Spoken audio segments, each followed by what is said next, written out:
So we move on to our semi-main event of the evening. It is for the never openweight championship. You have Hiroshi Tanahashi challenging the man whose only match so far in New Japan proper was when he won the never openweight championship back in June. Is Carl Anderson. This is his first defense and his first singles match in New Japan since he won the title, which was his return match to New Japan proper. And it's only his second singles match, which was, I guess, the tag match the night before was his first match, was his second match. But again, this is his first title defense. Honestly, I quite enjoyed this match outside of the interference from Doc Gallows and the other stuff from Yano being there, that they continued what they were doing there. Mm-hmm. Like, I just, some of the stuff, Carl Anderson going for a stun gun and Tanahashi blocking it and hitting his sling blade out of it. I think beautiful work. Because again, these two have been worked together years and years and years ago. So they know each other. They know they can work well with each other. Some of the, like, the knees had been really been worked on by Tanahashi, and Carl runs and jumps up, hit this like rocket kick in the corner, and comes down and just starts grabbing his knees. Like, just a beautiful selling job from Carl Anderson for one, with the selling of the knees. But like, there's some great highlights in there, and just I really thought it was a great job by both these men in this match.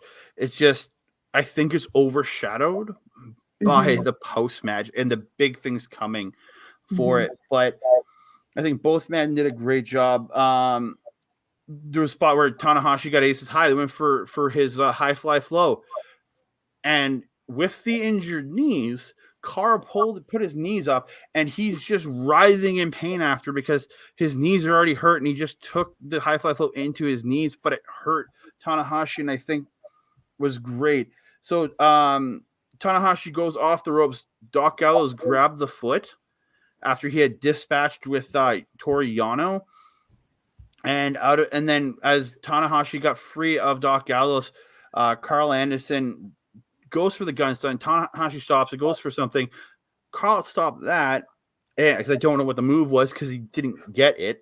And Carl Anderson got the gun stun, got the 1, 2, 3, and Carl Anderson retains the never openweight championship. Anything on the mat? More on the mat? Anything on the match before we get to the post match? You know, the one thing that I did note that I said Anderson did, like, just picture perfectly, was his spine buster. Arn Anderson style. It was very strong. It was very assertive. It was very dominant.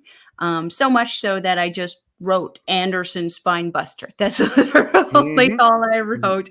So other than that, it was just moving on to the fun stuff that happened after, because that's some conflict for me. So post match, you had Doc Gallows throw Yano into the ring, and Carl and Doc proceeded to keep beating down on Tana and Yano a bit, and then coming down to the ring, Jay White and Gato, they came in.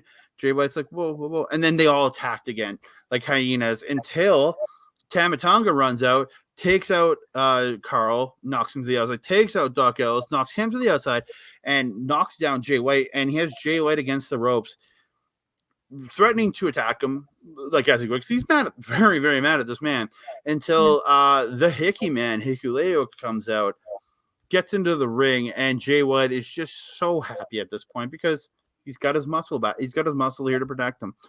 So he gets behind him, and he says, here's it. He says, you're not his family, I'm his family. And that's when Hikuleo grabs Jay White by the throat, starts choking him, and you can see just the eyes bulging out of Jay White. That man's facials are amazing. Anybody who says Jay White's not one of the best guys going in this business is wrong.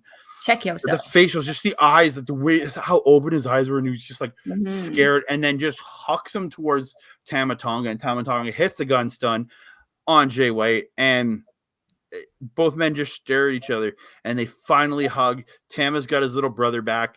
I think was just utter poetic perfection for the story they built with Hikuleo abandoning his brothers. I think just like, again, I know you're not the biggest fan of Hikuleo, but I thought it was a perfect cherry on top to what just the match that just happened and the storyline that they've built. And then Tom proceeded to pick up both the World Heavyweight, the NJPW-World Heavyweight Championship and the Never Openweight title and handed it to Hikuleo. So are we going to get Hikuleo versus Machine Gun Carl Anderson? That's the real question. See, here's how I feel about this. This is why I am. I knew that was coming. I am conflicted on this because I don't feel that Hikuleo without his brothers in Bullet Club fit.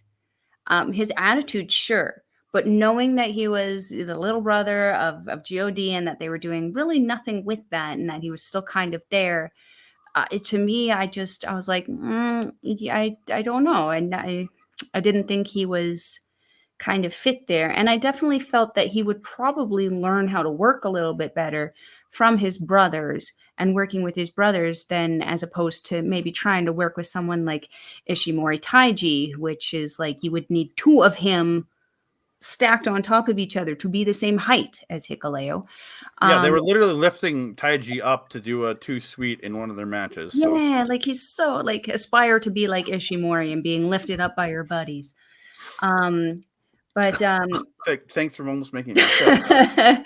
But on the other hand, I look at the idea that they want to give Hickey an actual, not even a tag match, a singles match. I say give it to Great Khan first. They both, I bring this up to anyone who will listen, they both spent the same amount of time in the same place for the same purpose. One of them came back undefeated and main evented with Hiroshi Tanahashi for the US title. When they came back, the other one was sent to LA to still kind of work on his ish. To me, I don't think that Hikuleo quite deserves to be in the singles title picture right now. He has the opportunity, I think, to work with his brothers maybe towards that 3-man over Never Open title. But I don't think that he should be coming in and getting a Never Openweight title shot right away just because Thomas says so. I think Thomas graduated to a point that he shouldn't be in a 6-man title situation where with Hikuleo back with him, I think it'd be a perfect. I think that not to shit on Tangaloa anybody. I think that's a perfect spot for Tangaloa, Hikuleo, and Jado. I think that is, and then you can have Tama continuing to be that in the main event presence. Have God severage from Hontai a little bit and be their own faction. Could be. They just be God. Simple as that. They get back to their faction, God, and you may have ties to what I can't remember. I can never say that. Hontai. I always think of another word when I hear that word. Wrong. Not in a good way. Not in a good way. It's too close in my personal opinion. But it's just. I think there's a future there for Hikuleo. I just think he needs more seasoning. Like you said, I don't dislike him as much as you do, but I think he does need more work. I will agree on that one. At least he stopped falling over his feet like a newborn foal. I always say this. I watched him all through this tour. I think he's done a good job. I think he's improved pretty well, just not quite there yet. Based on his Rev Pro stuff, yeah.